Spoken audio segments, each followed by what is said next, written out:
Hi, greetings to everybody who's watching this. My name is Lunga Ngala Ndlovu Bwebenyat Kachin, and I'm here for a simple reason, and I want to share the reason why we ride and why we established ride abuse. It actually started in 2015 as Braveworks Concepts. I was living in PE at the time, and I was alone, and I was at the point in time of my life where I was trying to really find answer and purpose because I'd been through so much, having gone through also terrible divorce, having lost purpose and direction, and also dealing with a drug addiction, and also dealing with so many aspects of myself. One of them being identity. That's the introduction, Lunga Vuyo Ngala, and then like I remember, wait, Ndlovu.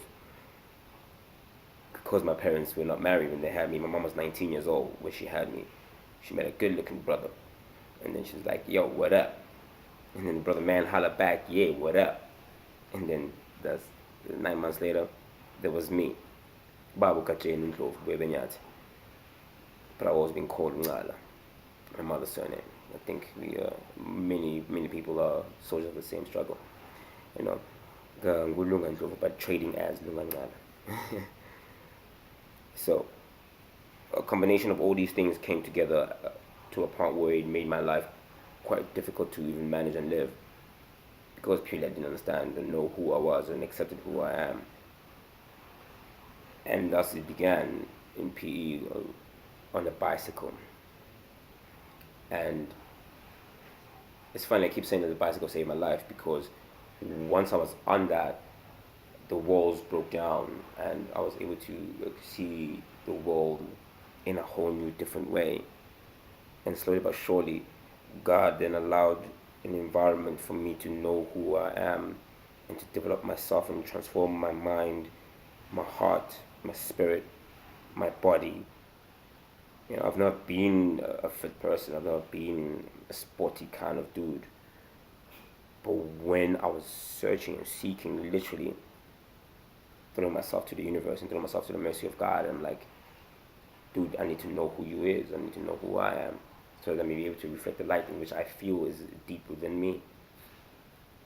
So I've done that. And as that happened, or as that was going on, that eventually answered many other questions, which I saw as being all fucked up in the universe. And that then gave birth to the cycling to raise awareness. I didn't know what the hell a bicycle would do, what change it would bring, or what help it would bring, but it helped me, and I felt that maybe if I then start reflecting my truth without fear, of being, called whatever may be called, I got to understand what it means to truly give yourself up in order to live and bask in your potential being and live in the light that you perceive yourself to be in. It is human nature to know and believe that you are greater. Not greater than the next person, but you are greater, you are more, and you are sufficient. And I got that, and I wanted to share that and solve a problem at the same time.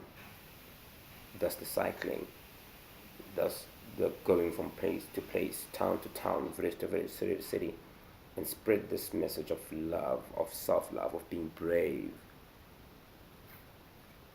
2015, that happened. Cycled in PE, done about 590 Ks then, cycling 16 kilometers every day.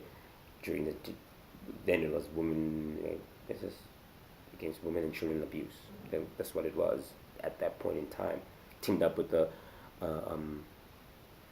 home called Yukosela Haven in PE, which was set up initially for battered women who escape during the night and then find help and restore their lives. And I was like, wow, I didn't know there was such a thing.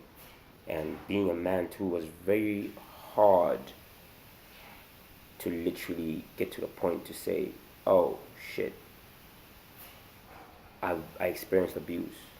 Whether it was self-inflicted, whether it was by someone else, but I experienced a portion of my life where things were being done to me or things were happening to me that I did not like, not want, and I could not stop it for whatever various reasons at that point in time. But to say that and come up and say, "Hey, look, abuse me or count me in. I, I, I was too," and not to shine any bad light on the people that were in my space at that particular time. It's not really about them, but I have to get to a point where to know that I need to save me, and it's about me now. Because if I can be at my greatest potential, it means that anybody and everybody around me will then also bask in that ambience of light. So I had to punch through that. And that's where you women have us beat, where you are able to be vulnerable but not lose your essence as a woman or your womanhood. Be able to cry and not perceive that as weakness, that, oh my God, then why am I weeping at this? I've lost everything. No. But you've understood the intelligence of letting the emotion to move through you. I believe emotions are in motion, they continuously moving. So you've mastered the art of recognizing the emotion, recognizing what it needs, allowing it to sift through you without compromising and damaging or destroying who you are, and still come out on top and be that's why I was thinking about it was that too is what inspired this, the craving of understanding the power that you have as a woman. Thus I respect women and I love them so much. Maybe it's because also I was raised by a single mom for the longest time. She's always been my hero. She's mom and dad. So learning that and having to unlearn that was a journey of its own. Maybe that's why it also took so many years for this brave works concept to even transform to become right abuse, which then also became that in 2017 when we cycled 1,000 kilometers across 3 provinces, 10 municipalities and 17 checkpoints. That was Gauteng, Limpopo, and the Northwest. And while we were on the road, we set off to literally find a solution. Because the same question that I was asking myself when I moved to PE, where I knew nobody except for a very close friend of mine, Kagiso.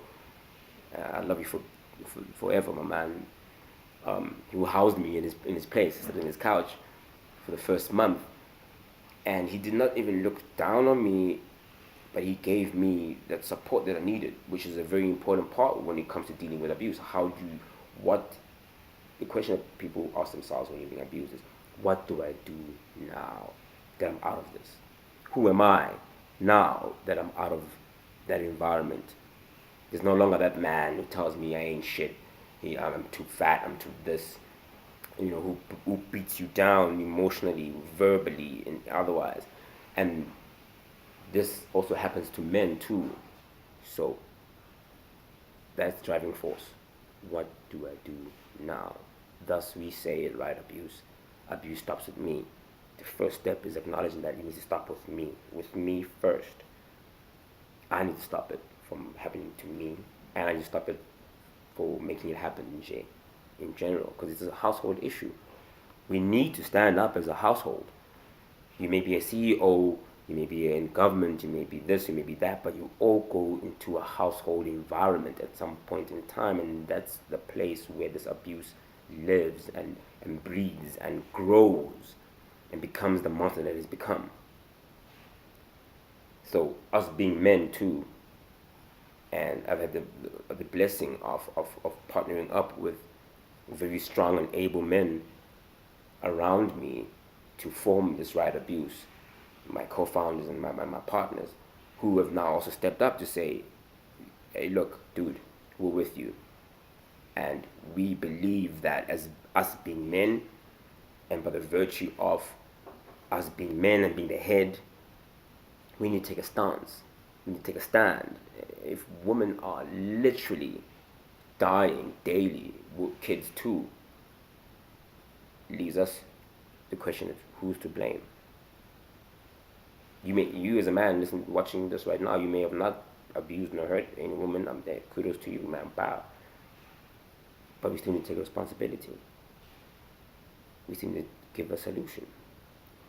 It may not be your woman or the women in your lives that have been harmed with this, but they are women. And also we need to find out that there are men too who are being abused. Now, abuse is a state of condition and environment. That's what we're addressing. And then last year, the most remarkable thing that we found out is while we were cycling, we found out that there are secret groups on Facebook where men speak about all kinds of treatment or mistreatment or abuse, financially, emotional, Woman, if you say to a man, you ain't shit, or you talk about his penis size, or you talk about his inability to perform or do these kind of things, what that happens is it kills him. So we need to understand that words can build or destroy. Not because we are, over time culture and society has told us that umuna mo jwang wena o batla ke mosadi o umuna mo jwang wena o gatalang ke mosadi. Yonke lento leyo nje nangesiZulu ukuthi indoda. But no one is able to guide us in terms of what the fuck that means. It even becomes harder for young boys growing up in an environment where dad is not there, where man, the first example of what man is not there, and he, even if he is there, is not man enough.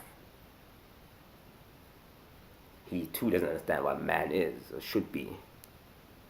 So then it's a recurring problem.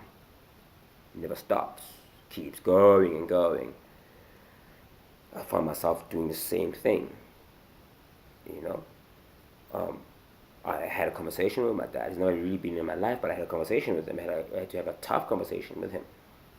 I'm saying, yo, dude, what you done or did not do killed me and hurt me.